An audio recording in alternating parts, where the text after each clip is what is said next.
host Lay from the Life Auditor, and now I will show you the answers or the demonstration of the free hands-on activity of the Life Auditor.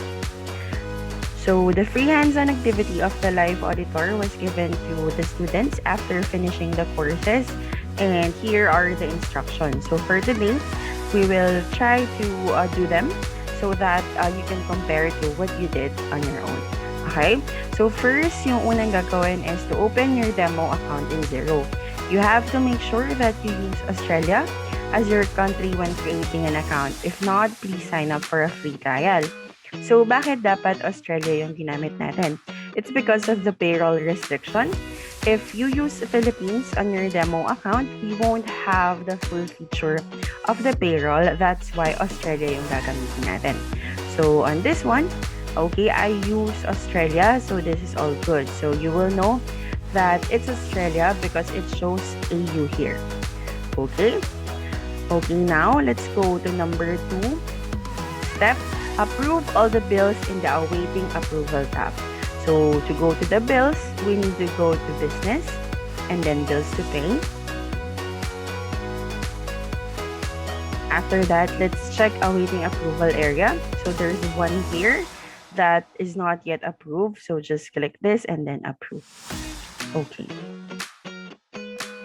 All right. So we're done with step 1 and step 2. Okay. So step 3, we need to allocate the outstanding credit notes to the most aged invoice waiting for payment for Contact City Limousines.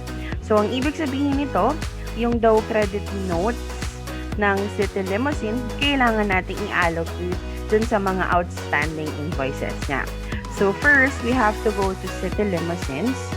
So we can search them. Although in demo company, we can search, but kung meron na tayong talagang account sa Xero or company in Xero, we can use the search bar. So if we can search it here, we can go to contacts, all contacts.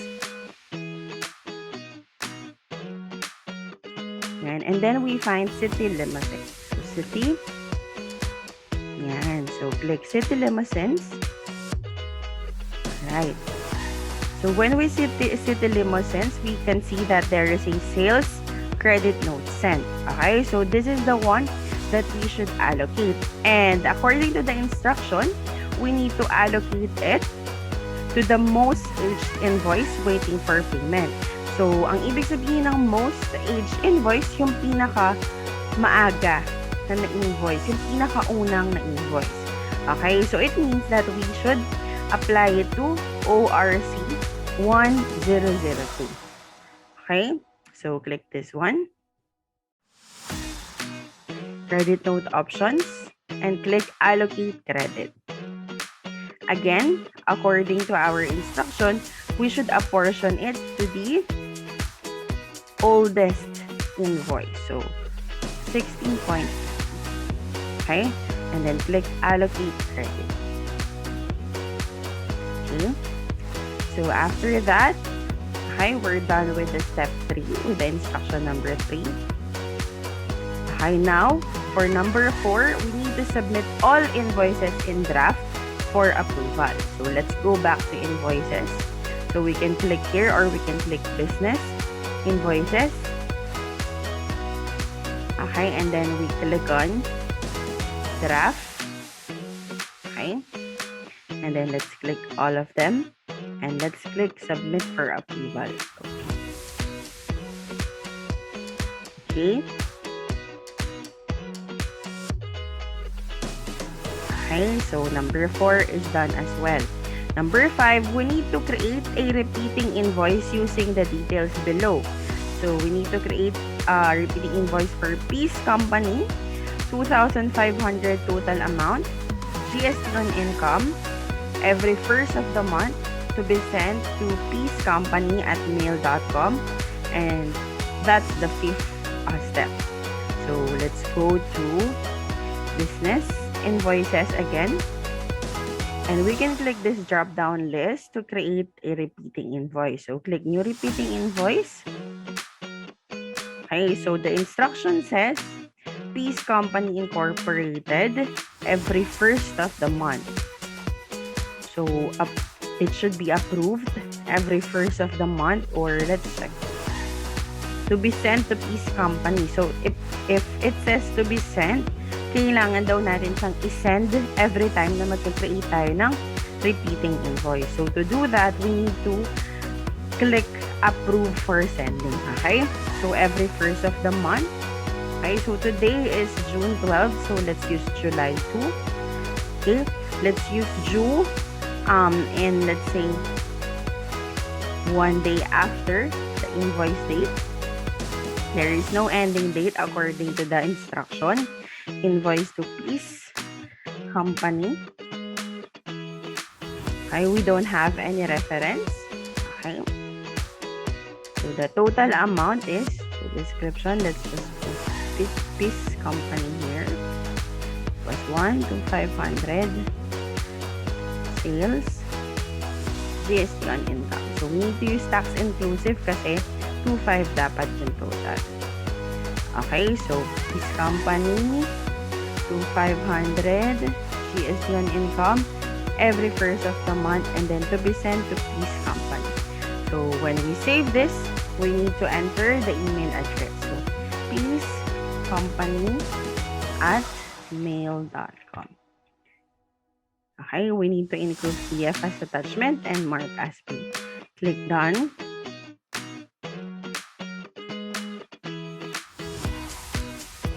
So now we have created the repeating invoice.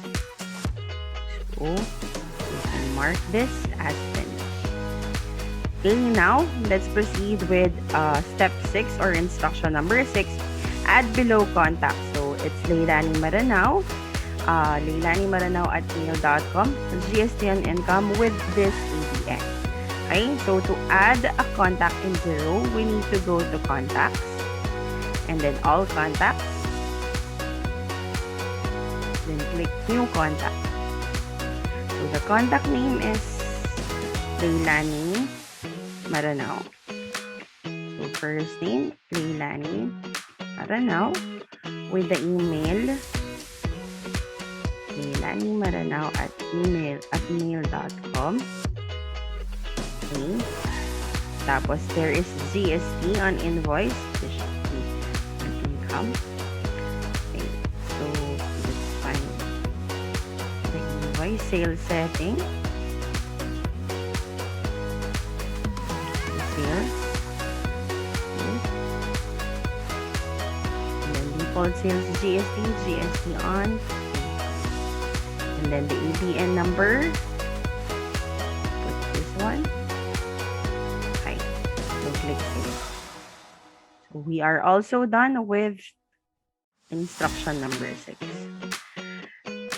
Now we need to create a bill. Create a bill for Leilani Maranao. Professional fee 5,500 including GST due on 31st of March. Okay. So let's do that. So create a bill for Leilani Maranao. So we can simply add bill here, or we can go to business. Bills to pay. Click new bill. Okay, so let's do it.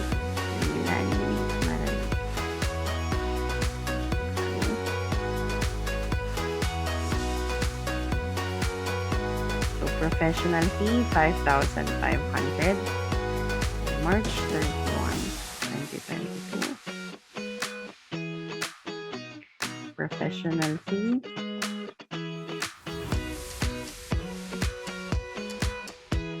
5,000.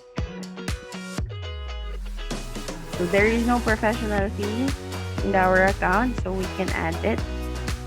So expense, let's just assume a number. Professional tax inclusive. If there is an attachment, we can attach. Okay, so Leilani Maranao professional fee due on 31 March 2020. So click approve. And here it is. Okay, so we are done with number 7. Next, let's do number 8. So we need to start reconciling all bank accounts. Okay, so as of now, there are 28 unreconciled transactions. So let's start doing them. Okay, so the first one, it looks like a match. So the reference is the same and the pay is the same. So this is a match. Okay, next natin. Same din. Pareho sila ng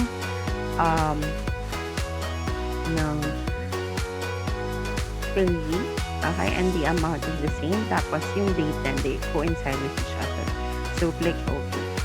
Now we have Smart Agency. So let's check kung meron ba tayong outstanding for Smart Agency. So click Match. Smart Agency. Okay, as we can see, there are 2 outstanding invoices and ito 70135, 70135, 70209, 70209. So it means that it is a collective payment. So we just click both, tapos we click OK to match it. Okay, tapos ito, sabi ni client, we assume that this is a client. This is for an old invoice, did not know how to put it. So usually, if old invoice na siya, wala na siya sa system. But let's check. So click match. City. Okay, so ito, City Limousines 1002. So even if it's an old invoice, we still need to match it. But since it's 100, hindi siya 189, so we need to split this. Okay, para meron pa rin balance na 89.50. So click split, tapos okay. Okay, next naman natin, it's Jacaranda Maple System. So let's find that client. Okay, so there is no client Jacaranda and it says na deposit advance. Okay, so for advance deposit, we can create a prepayment, okay, in Xero. Okay, so how do we create a prepayment? So click create, tapos add details lang tayo. Okay, and receive as, let's use prepayment. Okay, so prepayment natin, ayan, Jacaranda Maple System. Let's still use sales here. Okay, CSD adding. Okay, click transaction and okay. Okay, next is bank fee. Bank fees are recorded without CSD. So okay. Cooper Street Bakery. So for some clients, this is meeting, but for most clients, this is a drawing. So tingnan muna natin anong klase yung company. So as we can check, based dun sa mga invoices ng company natin. Okay, check natin siya. Marketing guides, project meeting, development work, project management. So this client is most likely a consulting client. Nagko-consult siya sa mga clients niya. So it's possible that this is a meeting. So we can just copy this one. Okay, tapos kung meron siyang meeting, or put it into entertainment. Okay, click OK. Tapos ito, 7-Eleven, it has a rule. So we can check what is the rule. So click view details. So 7-Eleven is recorded as office expense. So let's just follow the rule. Click save transaction. Okay. So Cooper Street Bakery. So MCO cleaning. So this seems like a cleaning company. So click match here. Let's find MCO. Okay, so ito, MCO, and it has a $5 difference. Okay, so most probably this is just a mistake, okay, of our client. Okay, the 0.05, but it's too little, okay, to give really, parang bibigyan mo pa siya ng maraming drama. Super liit lang niya. So we can just put it into adjustments and bank fees. Okay, you can subsequently ask the client, but I don't think that marirefund tayo ng 0.05. Okay, so we can just put it to bank fee as an adjustment. Okay, we don't put it to minor adjustment because minor adjustment would cause problems during financial statement preparation. Okay, mas maganda na sa bank fees na lang. Total, 0.05 lang naman siya. Okay, click OK. Okay, so ito, it's a match, so it looks correct. So click OK. So e-bank deposit, this one, we are not sure what it is. Okay, kasi e-bank deposit lang siya. Even if we find 1,000 here, we are still not sure kung kanino galing na client to. So this one, we should leave a comment to ask client. We can say that who paid this deposit. Okay, so the client would answer us if the client sees this, or if the client we send it to the client. Okay, next, central city parking. So these are parking, so we can code them if we have parking in the account or travel.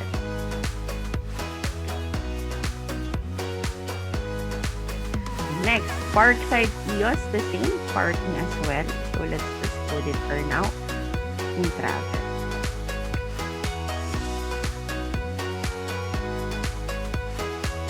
Okay, ACL conferences. So this is a kind of conference. So it's most likely training and education. But we need to ask the client, what was the expense here?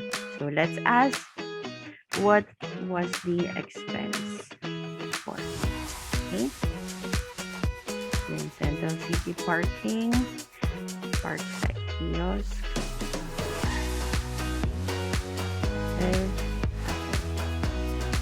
Okay, and then this one, we don't know what this is, so we can search it. So rewards is an exciting program where you earn points for every dollar you spend. It's a retail chain company, New Zealand book, stationery, gift, games, and toy retail chain. So we can ask, is this business or personal? Okay, so same with before, di natin alam kung sino yung client. So let's ask. Okay, next, majestic contracting. So match, majestic. Okay, so wala din tayo. Majestic. Okay, we can ask our client, do you want to raise an invoice for this? So why am I asking? Bakit hindi ko na lang siya nire-record as receive money? It's because itong client na to, nagre-record talaga siya, okay, ng mga invoices. So if wala siya dito, baka naman nakalimutan niya lang. So we need to ask to raise an invoice. Okay, next, Wilson Online Periodicals. So let's search. I think this is parang Chario. So it's books. So we can ask as well if this is business or personal. So asking if this is a business or personal depends on the client. If yung client niyo talagang lahat ng transactions niya sa bank niya is business, you don't need to ask. It means business siya, you can record as office expense. But most clients, they mix up their accounts and use it for business and personal. So you can ask if it's business or personal. So this one as well, New World, if we search it in the internet, it will be different. So we can ask, what was this for? And then we can also ask the GST component, does this have GST? Okay. Central city parking, so travel. So bank. Cash deposit, again, we don't know about it. So we ask. This deposit. Okay. And then last rule, 7-Eleven. Okay. Then we refresh. We now have 8 outstanding transactions that we don't know what they were for. So if you want to send it to your client, pwede nyo siyang i-send by screenshot, by doing a screenshot of this, or you can go to accounting, bank accounts, uncoded statement lines, and use the date. Okay, tapos you can copy this, paste it into an email, or paste it in Skype to show them. They can alternatively, pwede rin silang mag-login sa Xero and they can leave their comments. Okay, pwede nilang i-leave yung comments dun sa discuss section here, dito sa baba, tapos they can see it. Okay? Okay, so we are done with number 8. Okay? Now, we need to add below employee in Xero.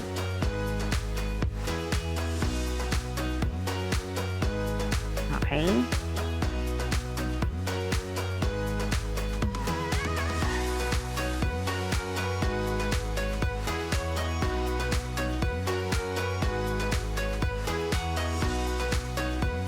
So, to add a new employee in Xero, okay, we need to add this one, Maranao, date of birth, telephone number, email, start date, payroll calendar, ordinary hours, and TFN. But before that, we need to check the settings first, okay, in order for us to get a payroll calendar. So, click Demo Company, Settings, Payroll Settings. Let's check the calendar. Calendars. So, there's a weekly calendar. Okay, so now let's go to employees. Let's add weekly calendar.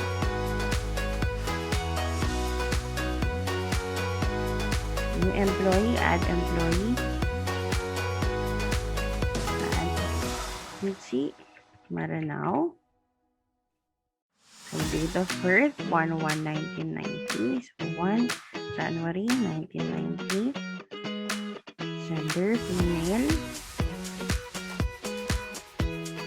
So, this is the number.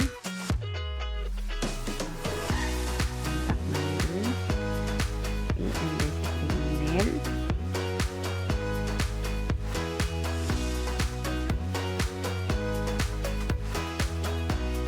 And we actually need an address in order for us to save this. So, let's assume an address. Let's put here.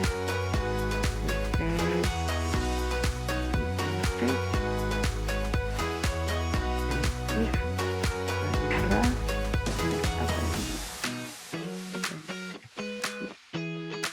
So, 123 Street, Maribra, in South Wales, 22. Save. The email is invalid. Let's try gmail.com.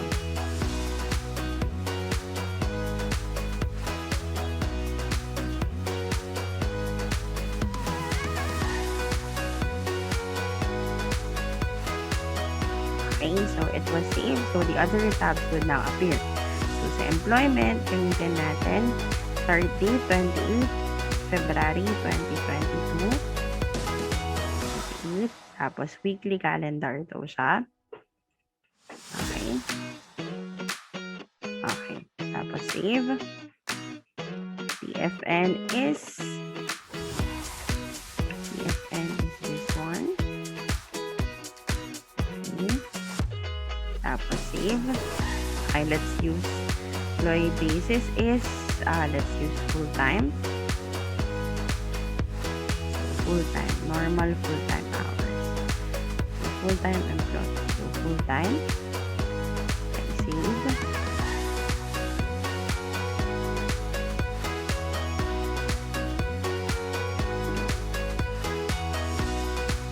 So, if we are getting invalid tax number, let's just use TFN pending for now and click save. Okay, and then for the leave, since she is a full-time employee, we need to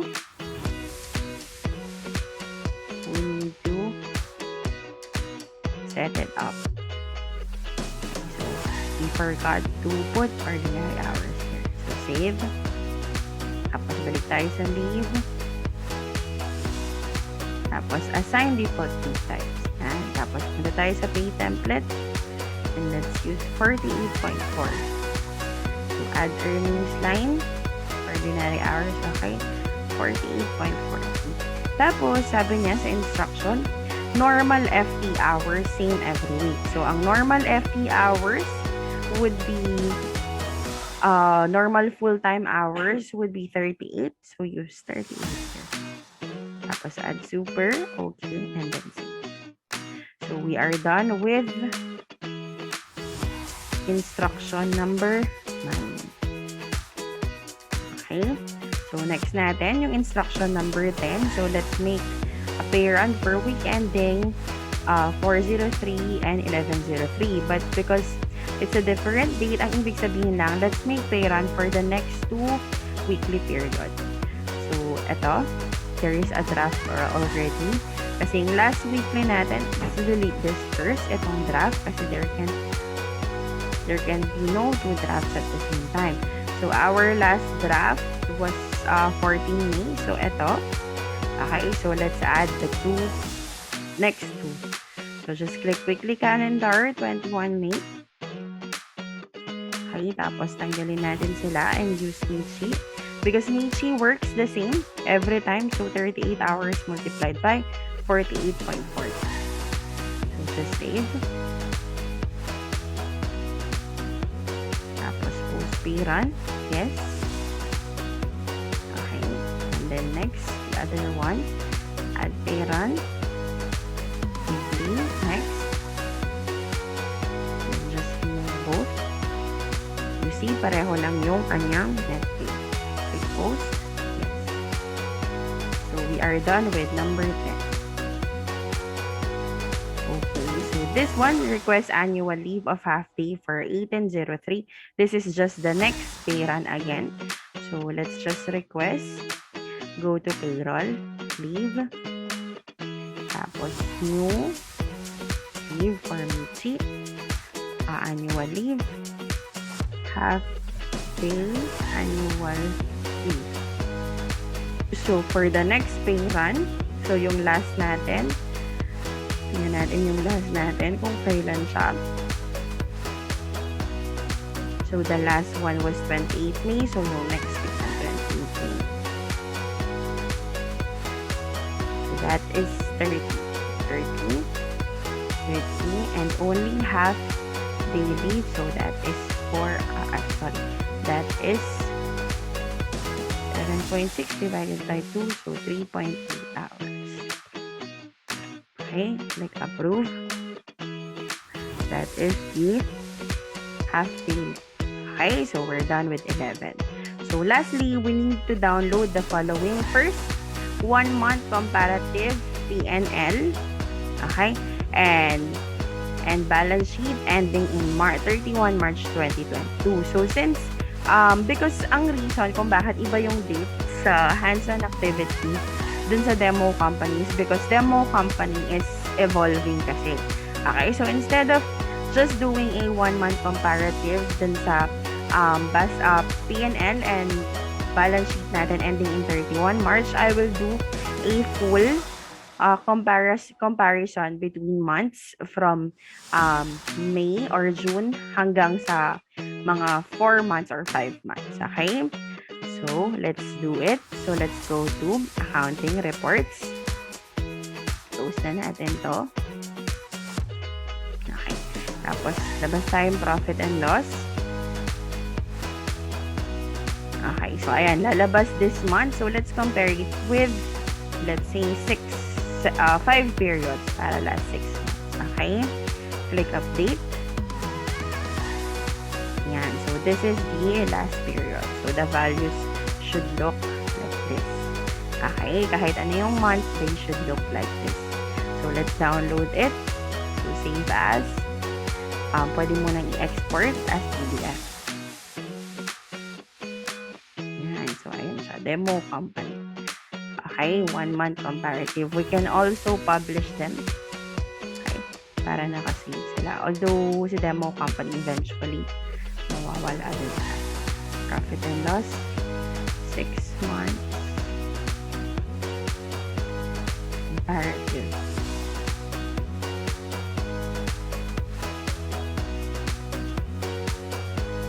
Okay, next. Accounting reports. Balance sheet.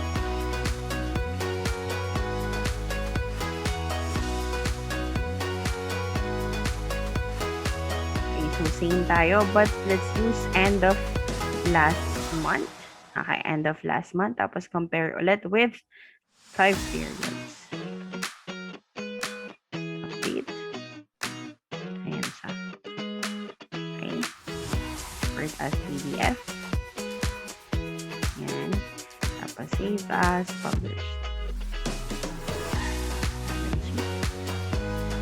6 months.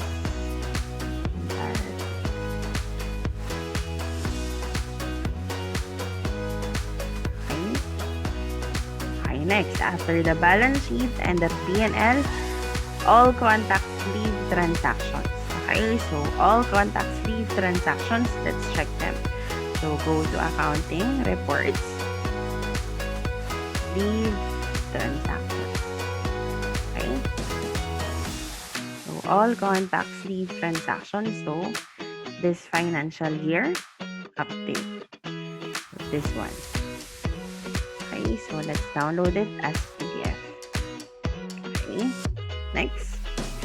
PDF of the invoice created for Leilani Maranao. So, it means yung bill. Okay. Bill. Or the bill. It was the bill. So, hanapin natin si Leilani Maranao.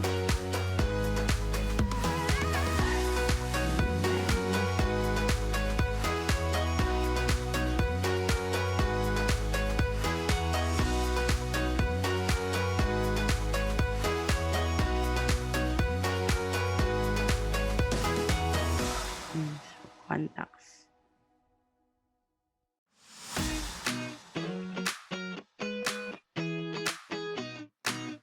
Okay.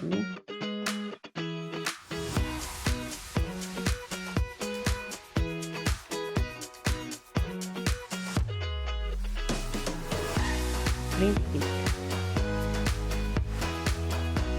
Okay. Next. Bank reconciliation report. Dashboard. This one. Reconciliation report. So, hindi pa siya reconciled because we have some questions. Okay? So, let's use today's date. Okay. Export. And then click export. And then click PDF. However, I can see na meron tayong outstanding dito. Okay? So, we have outstanding payments. Dapat hindi sila nandito. So, investigate muna natin sila before we generate. Okay? So, itong Melrose Parking, 148.50. So, tingnan natin. Let's go back to our bank. 148.50. Tingnan natin if merong 148.50. So, search. 148.50. Okay, so ayan, there was a deleted transaction of 148.50.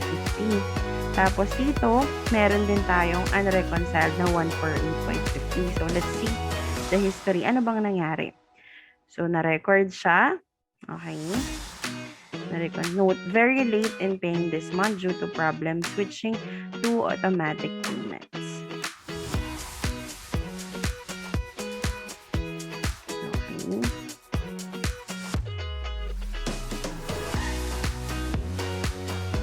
Okay, so this is probably just a glitch, okay? I mean, eto, mali talaga siya, tapos na-record siya dito. So, ang gagawin natin, kailangan natin tanggalin to. So, click Options, Remove and Replace. Okay? So, now, ito naman, si ABC Furniture 6930. Let's check, 6930. Wala. Walang ABC Furniture. Search ABC. Wala din. So, it means na ito sigurong bill na to, hindi pa siya nabayaran. Okay? Hindi pa pumasok sa bangko yung bayad niya. Okay? And na-reverse din siya ulit to. So, what we're gonna do, click this one. Tapos, options, remove and remove.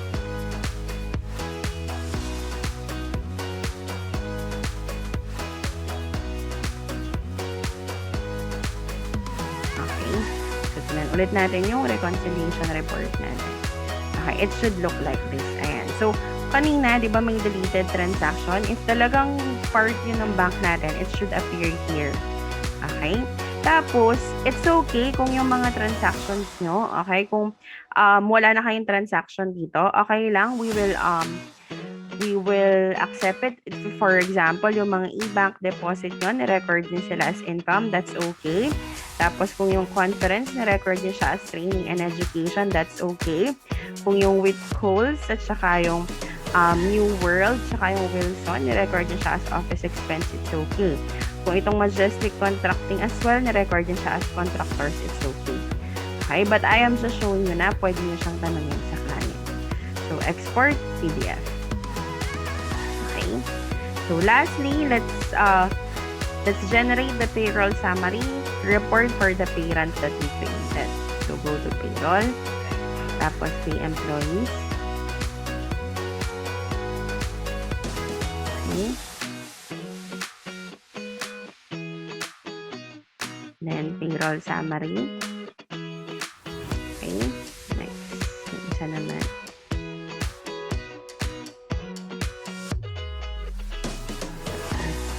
Payroll summary. So, let's just download this one. Save. Then, download this one. Tapos, okay. So, show all natin lahat ng na-download natin. So, this one, this is the profit and loss. Yan. So, if you need a copy of this, you can ask our virtual assistants for the copies. Ito siya. Ayan. Okay. Tapos, ito siya.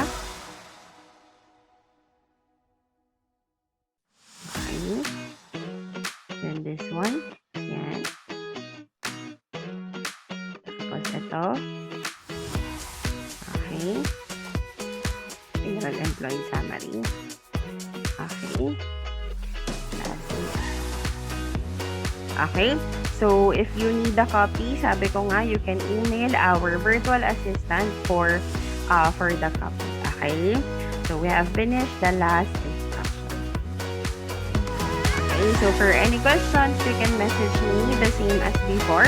Kung meron kayong questions sa contact number ko, and then you can also compare what you did with this one, and if hindi pa rin clear, you can always send us an email or message us at our Facebook page at the Life Auditor in Facebook. Okay, you can also check us on Instagram at the Life Auditor, and please subscribe to our YouTube channel.